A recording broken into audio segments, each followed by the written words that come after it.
Assalamualaikum warahmatullahi wabarakatuh. Halo semuanya, kelompok 10 hadir kembali nih. Tentunya pada mata kuliah praktikum anatomi hewan. Kali ini kita akan bahas mengenai latihan 5, yaitu mengenai klasis mamalia dengan spesies Lepus sp. Tujuan dari praktikum latihan 5 yang pertama yaitu mahasiswa mampu mengenali dan mengidentifikasi secara sistematis bentuk luar dan topografi dari alat-alat bicara Lepus sp. Yang kedua, mahasiswa mampu memahami dan mengerti sistem-sistem yang ada di dalam tubuh mamalia spesies Lepus sp. Di sini kami dari kelompok 10 yang terdiri dari 3 anggota. Anggota yang pertama yaitu Dinda Putri Saskia dengan NIM A4 2019-0037.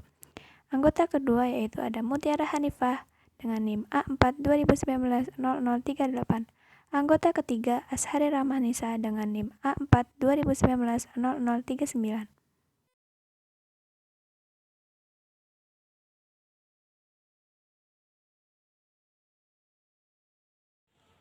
Diafragma. Terlihat pada gambar ditunjukkan beberapa bagian dari diafragma. Bagian yang pertama yaitu ada pars muscularis, bagian kedua pars costalis, bagian ketiga pars sternalis, bagian keempat foramen vena cava, bagian kelima yaitu centrum tendinenium, bagian keenam ada hiatus esophagus, dan bagian ketujuh ada hiatus aorticus. Diafragma adalah batas antara capum abdominalis dengan capum thorax. Manfaat diafragma adalah membantu pernafasan, yaitu pada waktu inspirasi. Bila pars muscularis yang ditunjukkan pada angka 1, diafragma tidak dalam keadaan kontraksi, maka diafragma melengkung ke arah kranial. Sedangkan jika dalam keadaan kontraksi, maka diafragma tertarik ke lateral hingga diafragma menjadi datar. Sebagai akibatnya, capum thorax menjadi lebih luas. Pada diafragma terdapat lubang-lubang untuk melewati pembuluh darah, urat saraf, esofagus, dan beberapa alat lainnya. Lubang-lubang itu adalah hiatus aorticus yang ditunjukkan pada angka 6, dilewati aorta, dan ductus thoracicus. Lubang ini terletak di sebelah ventral columna vertebralis. Sedangkan hiatus esophagus yang ditunjukkan oleh angka 7 dilewati esophagus dan nervus vagus. Terletak di ventral hiatus aorticus, dan foramen vena cava dilewati vena cava inferior. Terletak di lebih ke ventral dan lebih dexter atau lebih ke bawah agak ke kanan.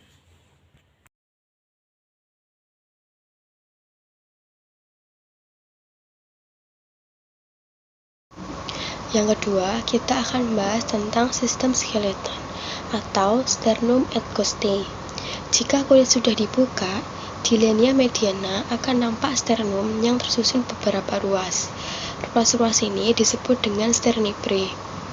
Yang pertama yaitu yang ditunjuk oleh huruf A, yaitu manubrium sternae. Bagian kranial terdiri atas satu sternibrae.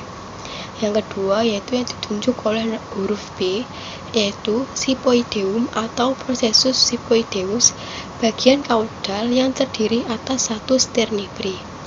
Yang selanjutnya, costae berjumlah 13 pasang, terdiri atas 1. Costae vere, 6 pasang, yang melekat pada sternum. Yang kedua, costae spuriae, 3 pasang, yang melekat pada costae di atasnya. Yang ketiga, costae fluctuantes, 4 pasang, yang melayang atau tidak melekat pada costae di atasnya. Bila diperhatikan, sebuah costae akan dapat ditemukan bagian-bagian berikut ini. Yang pertama, cartilago cortalis, yang menempel pada sisi lateral sternum tersusun dari kartilago. Yang kedua, os costae yang merupakan kelanjutan dari cartilago costalis melengkung ke dorsal sampai kolumna vertebralis.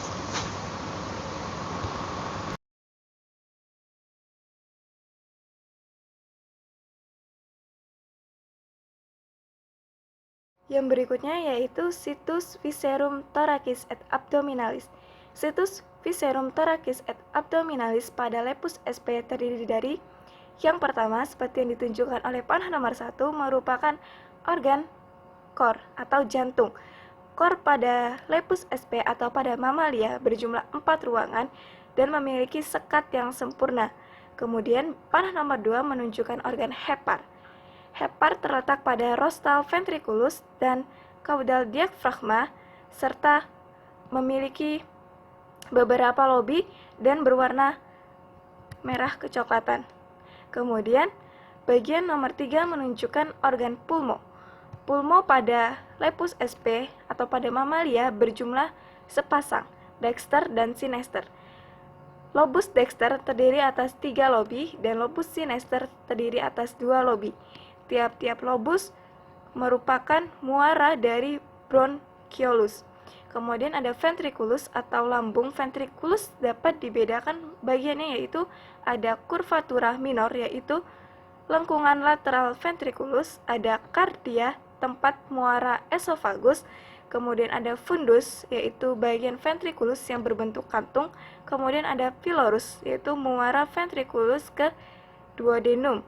Kemudian bagian nomor 5 menunjukkan vesica velea, merupakan penghasil empedu dan salurannya disebut ductus cysticus. Kemudian bagian panah nomor 6 menunjukkan pankreas. Pankreas berwarna agak pucat, terdapat pada mesenterium di antara pars descendens dan ascendens duodeni, serta pankreas dapat menghasilkan insulin. Kemudian panah nomor 7 menunjukkan bagian tinea, kemudian panah 8 menunjukkan bagian incisura, kemudian panah nomor 9 menunjukkan cecum, merupakan batas antara intestinum tenue dengan intestinum crassum. Kemudian panah nomor 10 menunjukkan intestinum tenue, yaitu intestinum yang terdiri atas duodenum, jejunum, dan ileum. Kemudian ada bagian yang terakhir yang ditunjukkan oleh panah nomor 11 yaitu intestinum crassum. Intestinum crassum berjalan ke kaudal arah diagonal dan menyilang cecum.